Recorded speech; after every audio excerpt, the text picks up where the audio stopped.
Bon, alors bonsoir à tout le monde. Premièrement, je vais vous distribuer comme un petit programme de la soirée. Je vais en distribuer un par couple. Enfin, si vous ne voulez pas vous identifier comme couple, dites-moi là. Je ne veux pas commettre d'impairs matrimoniaux ou d'autres affaires de même. Là. Pendant que je vous distribue ça, vous êtes ensemble, hein? Oui. Je vous ai vu arriver ensemble. Vous êtes coupables. Pendant que je distribue ça à tout le monde, je vais vous poser une question. Est-ce qu'il y a des médecins dans la salle? Est-ce qu'il y a un médecin ou une femme médecin, ou peu importe le genre? Là? Est-ce qu'il y a un médecin dans la salle? Parmi vous? Mon père était médecin. Oui, non, mais vous. Alors, s'il n'y a personne de médecin, donc il n'y a personne qui a besoin de recevoir un appel pour sauver une vie. Tout le reste, ça peut attendre, on s'entend-tu? Fait que ça, on prend un petit minute pour le mettre en mode silencieux. Hein? S'il vous plaît, pour pas qu'on se fasse déranger. Moi, je l'ai déjà fait, hein, craignez pas. Les téléphones à poche, c'est bien malaisé quand ça part. Et puis, voyez-vous, le spectacle, il dure quoi? 55 minutes, 1 heure, là, si on décide de prendre bien son temps. Là. Puis, c'est tout ramassé, rien que d'une shot. Fait qu'on vous demanderait de garder vos applaudissements pour la toute fin. Parce que c'est un mélange d'interprétation de textes, de poèmes lus, puis de musique chantée. Ça s'enchaîne assez facilement dans le sens puis dans l'émotion. Si on applaudit à tout bout de champ, ça risque de briser le rythme. Donc, je préfère qu'on garde les applaudissements pour la fin. Et ce que vous allez voir ce soir, la fantaisie romanesque au Sourd Récollet, c'est vraiment une fantaisie. Hein? On fait une fantaisie sur les amours possibles entre Didier Joubert et sa Marie-Louise Juteau. Didier Joubert qui fut le meunier ici au Sourd Récollet de 1804 à sa mort en 1821. Puis c'est quand même un meunier qui a été fort actif, puis qui a élargi la digue, il a construit des moulins, il a transformé le vieux moulin en maison du meunier. C'est pour ça qu'on l'appelle la maison du meunier d'ailleurs. Et donc, on s'est imaginé l'année passée à fantasmer sur les amours possibles entre Didier Joubert et Marie-Louise Juteau. Ce que vous allez entendre ce soir, c'est pas ce qui s'est passé vraiment, mais c'est une fantaisie, vraiment. Et pour illustrer cette fantaisie, on a choisi certains leaders de Schubert tirés du cycle La Belle Meunière, chantés en français. Chantés en allemand, vous n'aurez rien compris, puis moi non plus. Alors ici, mon ami Normand Marc, qui est baryton, basse, et puis accompagné d'André Chamberlain, ils vont interpréter certaines des mélodies de ce cycle de Schubert, composées vers 1823. Donc on est dans les mêmes eaux que Marie-Louise et Didier. Donc Normand Marc va faire Didier Joubert, le meunier, hein, puis qui va chanter sa belle meunière. La comédienne que vous avez vue tantôt, là, qui va rentrer tout à l'heure, elle va interpréter Marie-Louise. Donc elle va vous parler un petit peu, elle va faire quelques interventions, puis elle va réciter avec moi certains poèmes. Puis pour le côté poésie, c'est moi qui va s'en occuper. Puis vous devinez bien qu'habillé comme je suis pas au 19e siècle. Moi, je suis au début du 20e siècle. Je vais vous lire des poésies tirées d'un cycle, d'un recueil de poèmes qui s'appelle « Le cœur en exil » de René Chopin. Dès le départ, je vais vous dire oui, effectivement, leur ancêtre commun au 18e siècle, René Chopin du Sourd Récollet, est un parent éloigné de Frédéric Chopin, le compositeur français-polonais. Donc, leurs aïeuls au 18e siècle, il y en a un qui est parti vers la Pologne, puis l'autre qui est parti vers l'Amérique. Donc oui, effectivement, il s'appelle René Chopin. Il est né en 1885 ici au Sourd Récollet. Et c'était le dernier fils d'une famille de 10. Et c'était la famille du docteur, le docteur Chopin. Alors pour ceux qui connaissent le Sourd Récollet, un petit peu plus loin, ici sur le boulevard Gouin, il y a une belle maison québécoise, toute peinte en bleu pâle. Ça, c'est la maison du docteur Chopin. Alors, René Chopin est né en 1885 et est l'un de ses fils. Et il va devenir notaire. Il va exercer le métier de notaire dans le Sourd Récollet, mais aussi sa deuxième passion, son deuxième grand talent dans la vie, c'était de faire de la poésie. Il faisait partie de tous les cercles littéraires de Montréal et il a composé un beau recueil de poèmes qui s'appelle Le cœur en exil, qui a été publié en 1913, d'où mon... Et c'est des extraits de ce recueil-là que je vais vous lire ce soir. Ça vous va comme ça? Oui. J'espère bien, parce qu'on ne peut pas changer.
sois un moulin.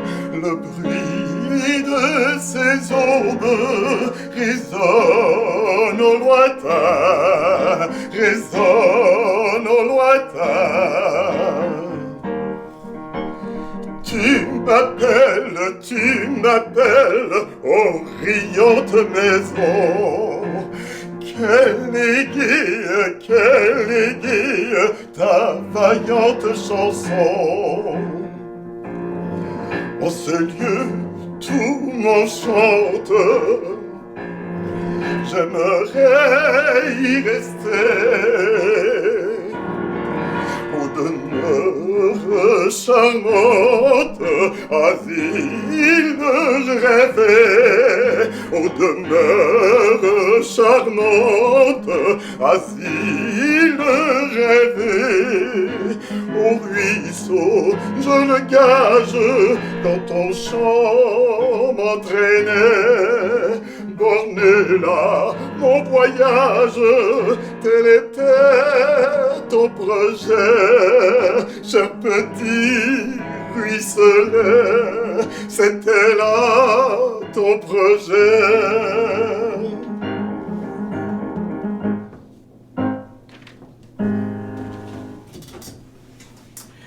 Le bois au cœur de mai semble une serre chaude. Le printemps jardinier des neuves floraisons a déclos des bourgeons les frêles émeraudes. La plante énerve l'air de ses exhalaisons et un coucher de soleil se fige au fond du site où nous irons mêler nos douces déraisons. Je ne sais quel éveil triste dans mes sens m'incite par ce roux crépuscule au tendre nonchaloir du poème entramant que le cœur se récite. Longtemps ne veux-tu pas rêver et nous asseoir parmi le beau désordre et la senteur agreste des résines en pleurs dont s'afflige le soir? Tu seras bienveillante à le feu de mon geste, et ta chair, qu'un réseau bleu pâle vénula, éblouira mes yeux d'une clarté céleste. Sur tes cheveux ténus, que le soleil fila pour que le mois d'éros de nos âmes fleuronne, je mettrai vert feuillage et tirse de lilas d'un amour consacré la votive couronne. Marianne s'en va au moulin, Marianne s'en va au moulin. C'est pour y faire moudre son grain, c'est pour y faire moudre son grain. À cheval sur son âne, ma petite Mamselle Marianne. À cheval sur son âne, Catherine s'en allant au moulin. Bonsoir! Je suis bien contente de vous voir dans mon grenier. Moi, je m'appelle Marie-Louise Juteau et j'ai 238 ans parce que je suis née en 1785. Ce soir, on est en 1804, ce qui fait que j'ai 19 ans tout bien compté.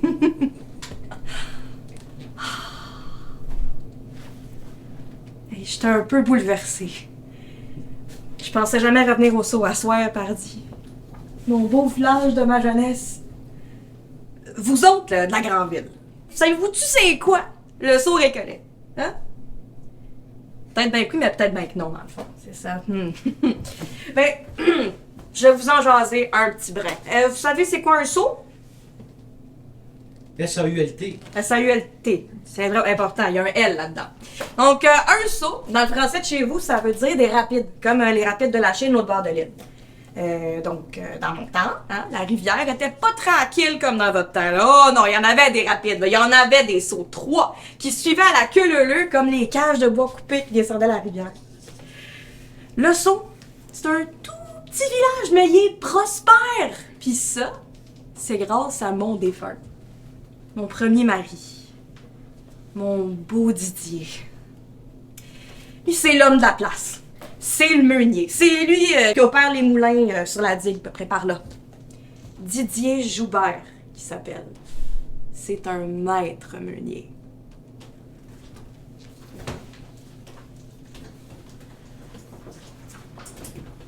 Un coucher primitif de nature sauvage déroule sous les cieux son émouvant tableau. Glisse ma barque ombreuse et longe ce rivage au rythme égal et frais de l'aviron sur l'eau. Et déjà dans une anse, une épaisse buée, comme une mer laiteuse, enfle ses gros bouillons. La rive d'un trait bleu n'est plus délinée. De grands fantômes blancs s'élèvent des vallons. Des troupeaux égarés broutent dans les novales et sèchent sur les coteaux incultes et rocheux où poussent la fugère et les touffes d'orval, des bruits se répétant de sonnailles joyeux. Fixant l'ombre, les yeux orins et magnétiques, le hibou rêve avec sa face de vieillard. Cols incurvés parmi les tiges aquatiques, auprès d'une île nage un groupe de huards. Un aigre violon, qui rythme sa cadence, donne au jour expirant un charme musical. Le lourd piétinement d'une rustique danse réjouit le foyer simple et patriarcal de quelque humble chalet où c'est fête nocturne. Sur les monts solennels, l'ombre saigne à torrents. Les 1000 feux lancés de l'azur taciturne prolongent dans le lac des glaives fulgurants.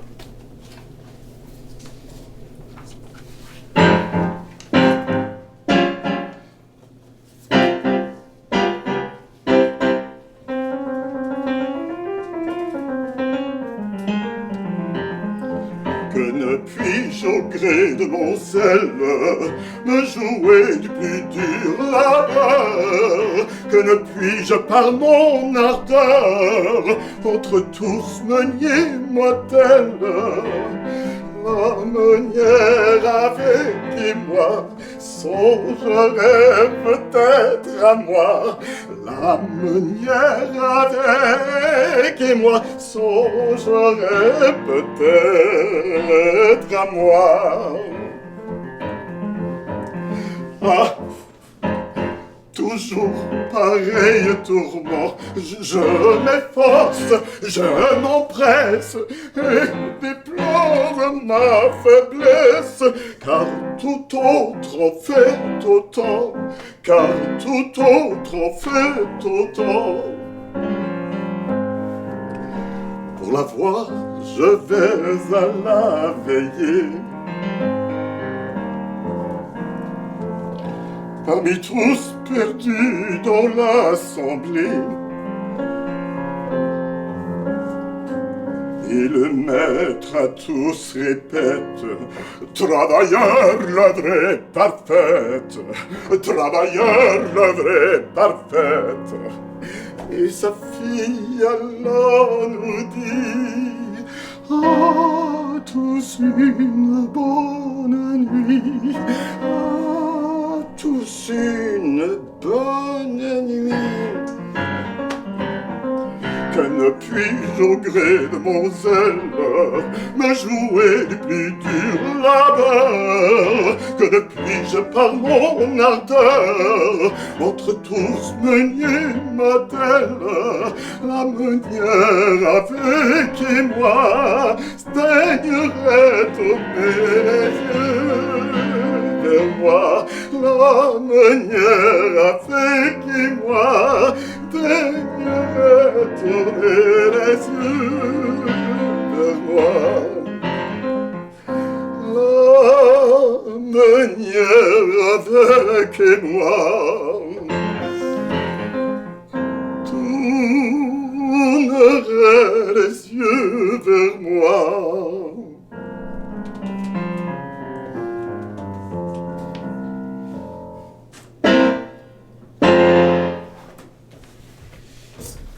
Je vous parlais de la digue tantôt. Les dimanches, après la messe, on va se promener sur la digue. Hein, pour les jeunes de mon âge, c'est le pont des amoureux. Mais ben, c'était pas juste ça non plus. Hein, tout le monde des alentours venait au village, au moulin pour faire moudre. C'était aussi populaire que le magasin général ou ben donc le parvis de l'église. Mais allez surtout pas répéter ça au curé. Hein. Il va m'attendre de pied ferme à la confesse avec des pénitences à pu finir. C'est là que nous nous sommes rencontrés la première fois. Ah, ouais. Ça a pas pris Bourdinette qui m'a fait sa cour. Il venait accrocher son fanal chez mes parents pour me jaser sur le pain rond. On s'est fréquentés, un peu, hein, juste assez pour les convenances et pour faire taire les commères. Y en a-tu encore des commères aujourd'hui? Des commères qui disent ça a l'air que... Puis des il paraît que... Ah...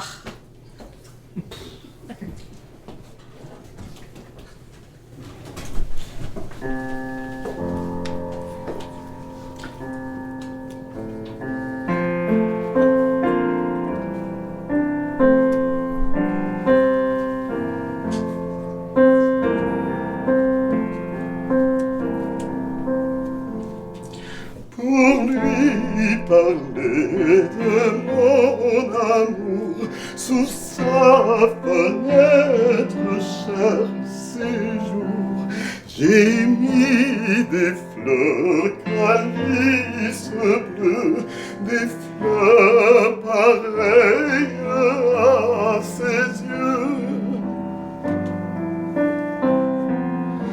Ah, mon cœur se fige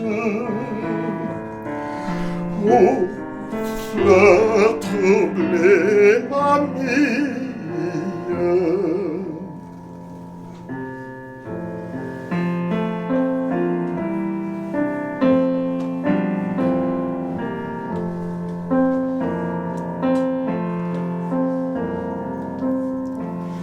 Pendant la nuit, quand tout se tait, redites-lui mon doux secret, tout bas parlez-lui tour à tour, et faites-la rêver d'amour.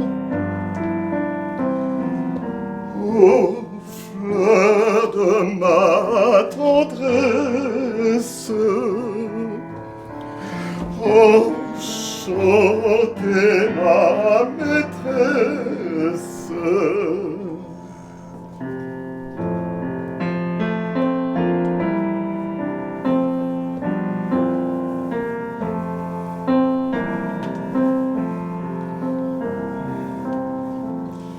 Et quand le frais matin viendra, quand sa fenêtre s'ouvrira, aux gouttes de rosée aux fleurs, évoqueront mes yeux en pleurs. Oh, faites qu'elle apprenne que mon cœur est en peine.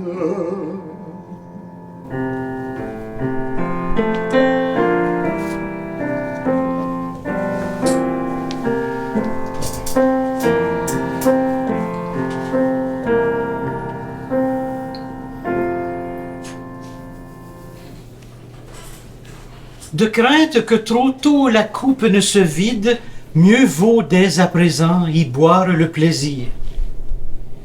C'est quand le jeune fruit s'offre à la lèvre avide qu'à l'arbre de la vie il nous faut le saisir. Aimons l'amour naïf aux sincères caresses qui nous frôlent, enfants blonds aux pensées peu subtiles. Profitons bien de nos fugitives ivresses et de tous nos bonheurs modestes semble-t-il. Refuses-tu vraiment, dédaigneux ou timide, d'odorer l'églantine au buisson matinal? Prends garde qu'aux boutons suaves, frais, humides, ne survivent demain que l'épine du mal. Peu souvent le plaisir est égal à la peine, ici-bas sournoise, où nous guette la douleur. Hâtons-nous de cueillir un peu de joie humaine lorsque la volupté nous tend sa joue en fleurs. Tout appel de l'amour est noble, magnifique, à mon cœur chaleureux de jeunesse chargé. Que fais-tu? Pâle amant du beau rêve mystique, tu méprises la vie. Elle peut se venger. Bientôt peut triompher l'implacable souffrance, et tu n'auras pas su les vives voluptés que prodigue l'amour dans son exubérance. regrette bien, hélas, tes jours déshérités.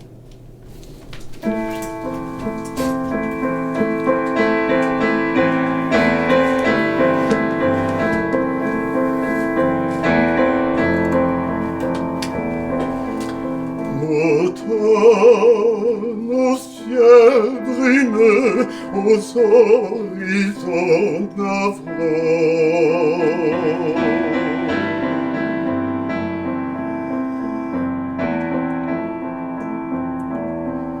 Aux rapides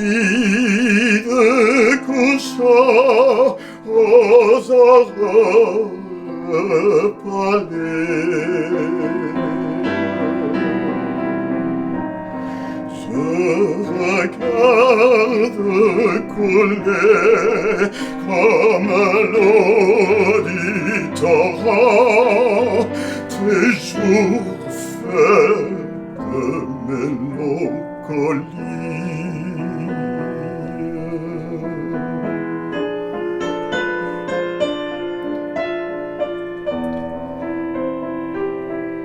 Sur l'aile des regrets, mes esprits emportés, comme s'il se pouvait que notre jeunesse parcourt en rêvant les coteaux enchantés où jadis sourit ma jeunesse.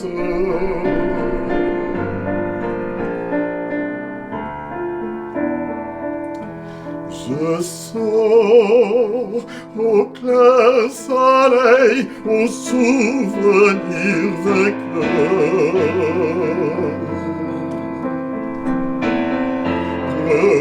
Refleurir en bouquet les roses déliées.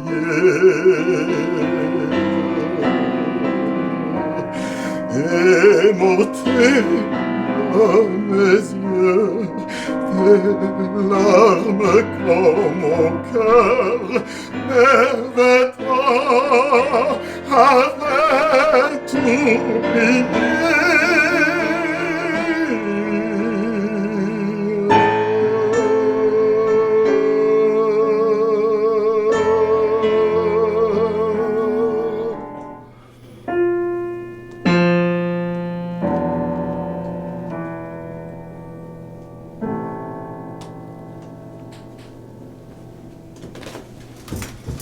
Mon cœur discrètement sanglote de désir.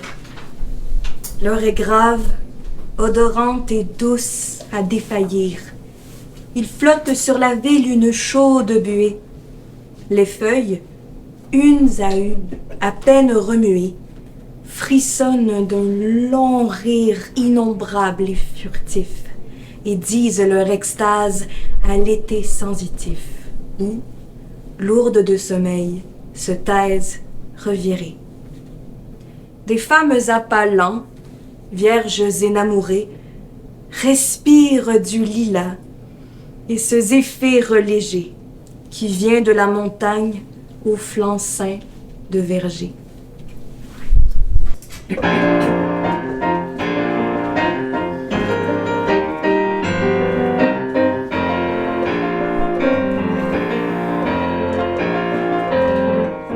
Ruisseleur, jasse, tais-toi, paix moulin, arrête-toi, guise oiseaux, vous tous à la fois, dans les bois, taisez vous les folles voix, taisez vous les folles voix. Par ma foi, que les voix, que le rythme dans ma voix. Par ma foi, que les voix, que le rythme dans ma voix. Elle est à moi la meunière, à moi, elle est à moi. Elle est à moi la meunière, à moi, elle est à moi. Elle est est à moi. Printemps, j'ai le cœur plus embaumé que toi. Soleil, mon ardeur te trouve bien froid. Ah, ce rêve chante en moi. Ah, je suis plus heureux qu'un roi. Et ce monde pour ma joie est bien étroit. Et ce monde pour ma joie est bien étroit.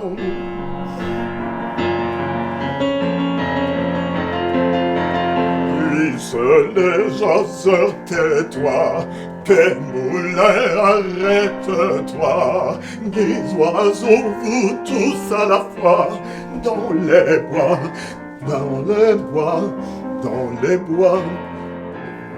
Ça fait que on s'est mariés en 1805, le 7 octobre. Un lundi à part de ça. Dans la belle église de la bienheureuse Vierge Marie du Sceau Récollet. Oh. Ça a fait jaser en pas pour dire, hein? Mais c'est pas ce que vous pensez, là. Je suis pas une fille comme ça. Hein? Didier, c'est un bon parti, un homme dans la force de l'âge et bien établi, hein? Toutes des jalouses. On s'est installé au moulin qu'il y avait sur la digue. Didier avait pris soin de le transformer en maison. Moi, je m'occupais du moulin, hein, du service à la clientèle, comme vous dites, hein, puis de la comptabilité, puis du ménage, puis de mes deux garçons, Léon, Zéphirin. En tout cas, faut que je vous dise aussi que je n'ai pas eu facile dans ma vie de meunière. Parce que les jaloux et les jalouses, ils en ont cassé du sucre sur mon dos. On disait que on était riches, puis qu'on rendait pas toute la farine. Hein? Puis parce que c'est moi qui accueillais les hommes, les fermières allaient raconter que je comptais fleurettes à leurs corneaux de mari. Puis les corneaux racontaient que je voulais les enjôler pour cacher les entourloupes de mon mari.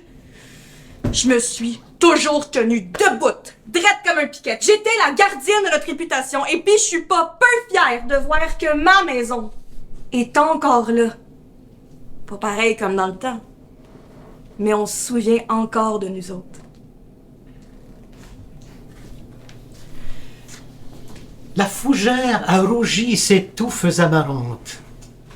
Au bord de la forêt où stagne une torpeur, la lumière du jour tombe décolorante. Les bois silencieux sont transis et font peur. Une branche craquette, une feuille se gerce que rouille un affligeant brouillard enveloppeur. Là-bas, parmi les champs, traîne une vieille herse. Un paysan travaille à l'automnal labour, où la glèbe est docile au soc qui la transperce. D'innombrables criquets de leurs ailerons gourds font un aigre concert d'invisibles rainettes tout le long du sentier où crisse un chariot lourd. Octobre. L'aubépin m'offre ses pommelettes. Octobre, fruit ridé des maigres ragommiers, genévrier, amas vineux de vieilles vignes, espoir réalisé des nonchalants fermiers, c'est la vendange et c'est la saveur acidule de la fameuse rousse aux branches des pommiers. La lambrusque sanglante est riche de globules sur le côté désert qu'interrompt la forêt, et l'automne s'esquive au seuil du crépuscule. Tandis qu'avec effort au milieu des guérets, un soleil d'un blanc mat, monstrueuse araignée de lumière, bougeotte et s'emprisonne au rais de sa toile d'argent que la brume a baignée.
Cette nuit, en de lents pétales de jasmin, s'effeuillèrent les fleurs de neige en avalanche.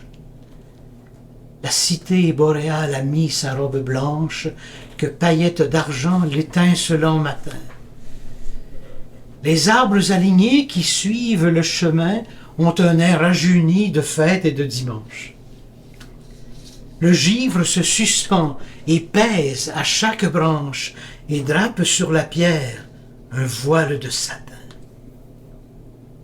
Là-haut dans la montagne et là-bas dans la plaine, portant la tuque rouge et le tricot de laine, les hardis raquetteurs aux folles bandes vont. Qui n'aime, au mois du gel, la lumière affaiblie? Des pâles soleils froids par les hivers, qui font le sang plus chaleureux, la femme plus jolie.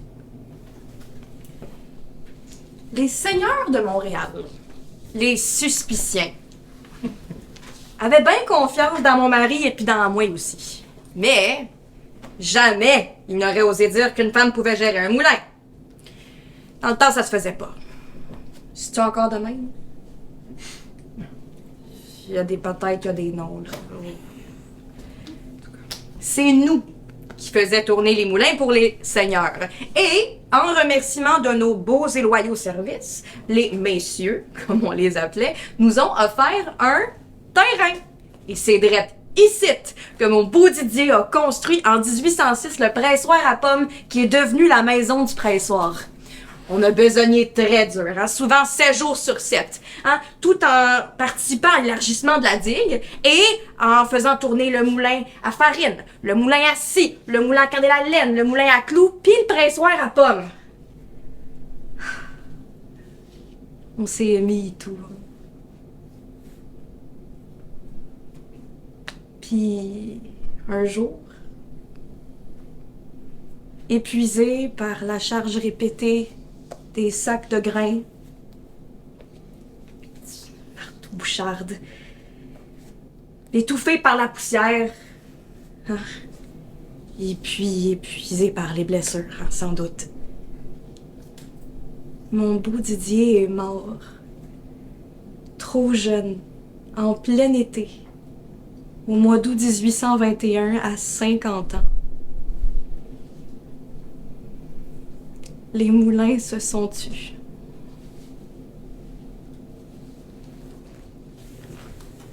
Oh, ma jeunesse ardente! Oh, trop longtemps captive, je vais quitter le deuil de mes espoirs défunts, maintenant qu'une vie, éblouissante, active, t'offre sa treille lourde aux enivrants parfums. Ah! Viens, mon intrépide, ô mon inassouvi, nous tuerons dans mon cœur le désir douloureux. Sur l'harpe des sens, qu'un cantique de vie s'élève sous mes doigts de timide amoureux. Viens goûter avec moi le plaisir éphémère. Par toi, je suis un faune, un jeune dieu vaillant. Vidons, pour apaiser notre humaine chimère, la coupe où ne survit que le goût du néant.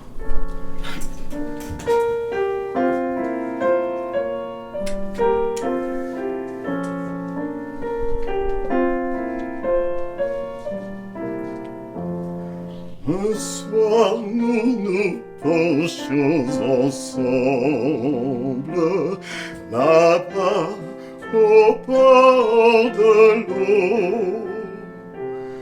Tous deux contemplant en protège la pure surface de l'eau.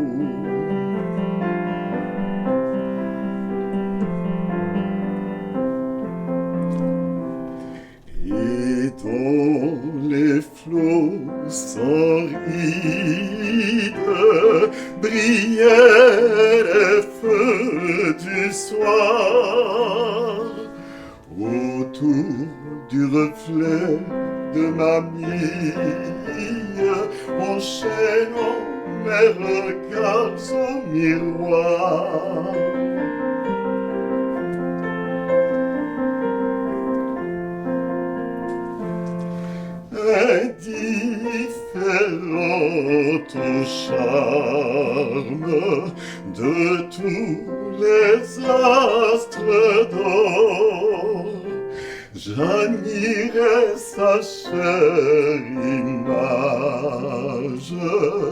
comme un plus riche trésor.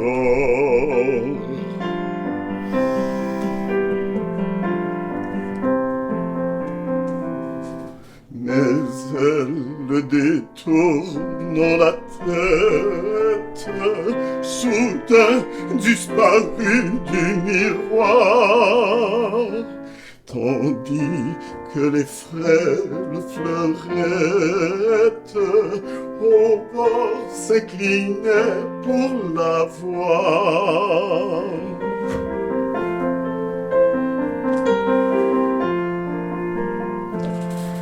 Alors le ciel splendide remplit le clair ruisseau, m'attirant par un vertige là-bas au fond de l'eau.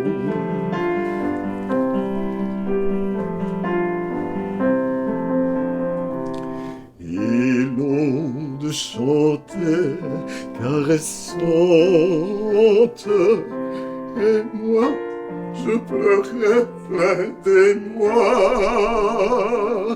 car elle disait sa voix tendre, allons, compagnon, viens vers moi.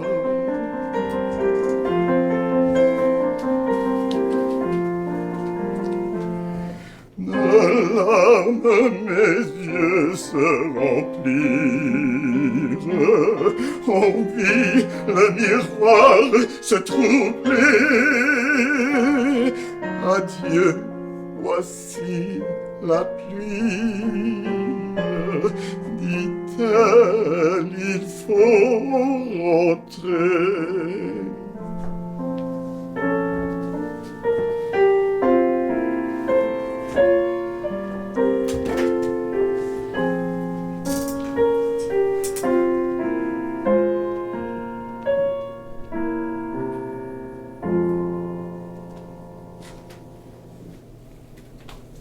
Je contemple mon rêve ainsi qu'une ruine où pierre à pierre croule un somptueux palais. Chaque jour sur le mur, qui plus vétuste incline par touffes, rampe et croît le lichen plus épais. La porte se lézarde où de l'ombre est entrée. Le plâtre s'en effrite et le marbre y noircit. Une fenêtre à jour et de lierre encadrée, dans une vieille tour se fronce aux sourcils. Au château de mon rêve, invasion brutale, à leurs poings lourds portant la pique et le flambeau, ils ont passé le cœur aigri de salle en salle. De chaque sanctuaire, ils ont fait un tombeau. Ils ont voulu briser mes plus chères statues, riant de mes trésors, méprisant la beauté. Le sol est tout jonché d'idoles abattues, reliques à présent d'un passé dévasté. L'étang morne et glacé n'est plus qu'un marécage, et les oiseaux divins, familiers du vieux parc, qui criaient leur plaisir, on les a mis en cage. Ou, plus cruel, on a vers eux tiré de l'arc. Comme autrefois le soir, lunaire promenade, en leur barque glissant, nonchalante sur l'eau, d'intimes ménestrels d'honneur de sérénade n'auront pu célébrer la dame du château, ma muse maintenant, hélas, qui me repousse. Celle parfois dont l'ombre accoude sa pâleur et sa robe de deuil sur un vieux banc de mousse au fond de la ruine où s'effrite mon cœur. Je suis le vagabond, je suis celui qui passe. Je consulte la nuit, j'interroge l'espace, mais nulle voix à mes problèmes ne répond. L'ombre victorieuse étend partout ses voiles et dérobe à mes yeux ses phares, les étoiles. Mon frère, prends pitié du pauvre vagabond. J'ai visité tous les refuges de l'idée où ma fièvre s'était tour à tour hasardée. Mais je m'en vais ce soir sans but sur les trottoirs où mon pied bute, où je tombe de lassitude.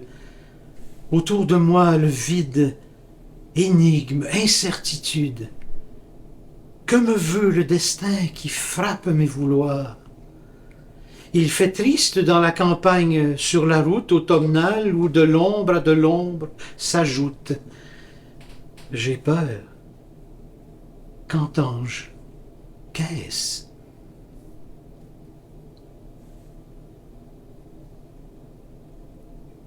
Qu'est-ce?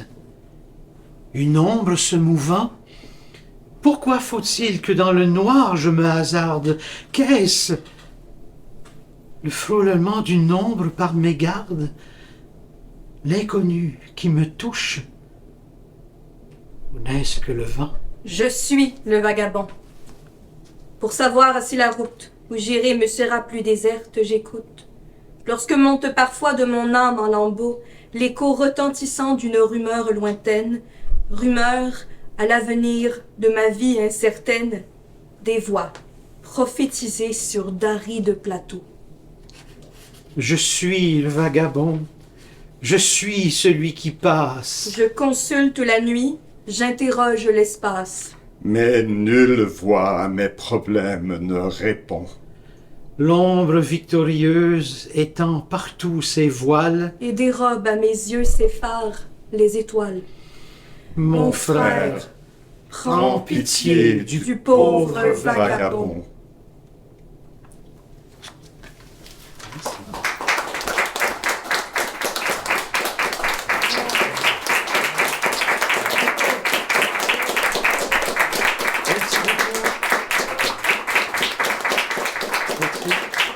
André Chamberlain au piano.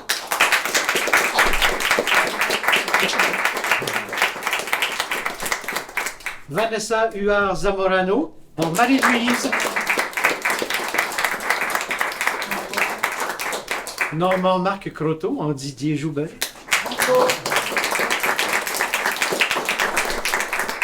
Et Sylvain Bissonnette en René Chopin. Merci.